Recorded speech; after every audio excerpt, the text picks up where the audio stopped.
Bonjour chers parents, voici enfin les premières nouvelles de nos formidables classes de randonnée.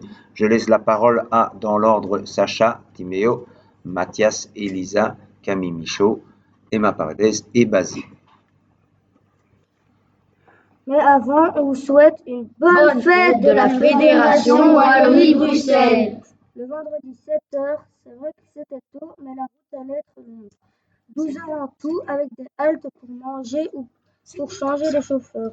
On est arrivé à 19h et on a été accueillis par Simon et Margot, deux moniteurs qui s'occupent de nous.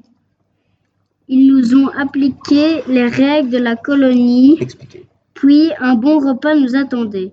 D'abord de la soupe aux courges avec des croûtons maison. Délicieux!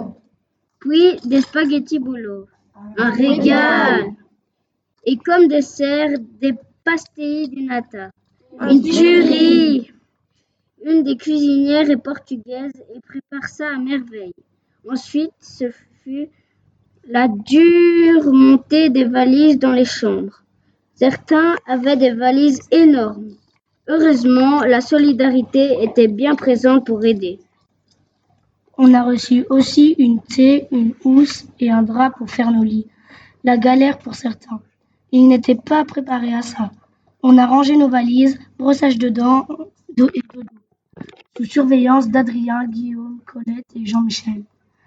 On a vite compris qu'on devait s'endormir sans chambarder. Ce matin, réveil à 7h15 en musique avec Debout les gars, réveillez-vous, il va falloir remettre un coup. Debout les gars, réveillez-vous, on va au bout du monde. Dès qu'on se réveille, c'est réunion dans le couloir. Colette et Jean-Michel nous expliquent le programme de la journée, ce qu'il faut préparer, comment s'habiller. Ils ont même dit qu'on devait se coiffer en voyant la tignasse de Basile. On range les chambres, on refait nos lits. Oui, les parents, on sait faire nos lits. Déjeuner copieux. Et on a fait nos tartines pour la journée. Oui, les parents, on sait faire nos tartines. On a même le choix entre du fromage, du jambon, du chorizo, de la salade de thon, des tomates, de la salade ou des cornichons. Avec, en plus, une barre chocolatée et un fruit. On se lave les dents, on prend son sac et on démarre. Le matin, visite du vieux village de Nanda.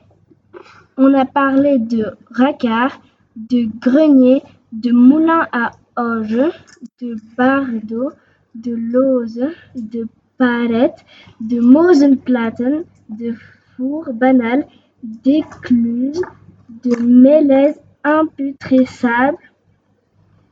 On en apprend des choses. On est revenu manger près de la Cité Joie et on a un peu joué sur tous les terrains autour.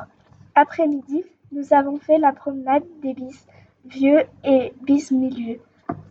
Et un bis est un petit cours d'eau dévié par l'homme pour amener l'eau où il veut.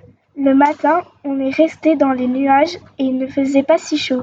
Mais l'après-midi, le soleil est apparu et on a pu voir de très beaux paysages avec de la neige sur les sommets. C'était une chouette balade avec de belles montées. Goûter, puis retour à la Cité Joie pour les douches et l'écriture des comptes rendus pour la farde. Au souper, des nems délicieux. En plat, poulet curry et dessert, une mousse au chocolat légère. Pendant que nous rédigeons cette radio Facebook pour vous, les autres vivent une veillée préparée à l'école. On va bien dormir et on est déjà impatient de vivre la journée de demain. Mais les anecdotes. Anecdote du jour. Lors d'une halte, Julia a marché dans... Anecdote du jour. Lors d'une halte, Julia a marché dans une crotte. Heureusement, Madame Colette, la courageuse, a pris une touillette de son café pour gratter dans les... Maxime a de vrais problèmes avec la pression de l'altitude en montagne. Il a déjà perdu 2 dents en 2 jours. Monsieur Jean-Michel espère que cela va s'arrêter là, sinon à la fin du séjour, il devra acheter un dentier. Assia a testé ses toutes nouvelles chaussures sur une racine. Malheur, la semelle n'a pas tenu et elle s'est complètement détachée. Que faire? Heureusement pour elle, Colette et Jean-Michel ont contacté le moniteur qui avait un bon plan et quelques chaussures oubliées au fil des séjours. Jean-Michel a joué au vendeur des chaussures en testant avec Assia une série de bottines. Youpi! Une paire convenait parfaitement. Assia est sauvée. Baptiste Noël, en passant sur un petit pont, a cassé une planche en marchant dessus. Avait-il trop mangé? Plus de peur que de mal. Il a juste eu le pied un peu mouillé. Maintenant, on doit aller dormir donc. Bisous à tous! Voilà donc, chers parents, pour notre premier résumé de journée. Tout se passe à merveille. Les sourires sont là en permanence. Ça promet pour toute la suite. C'est vraiment super. On est très contents que les témoins. À demain pour une nouvelle ligne radio Facebook. Au revoir. Au revoir.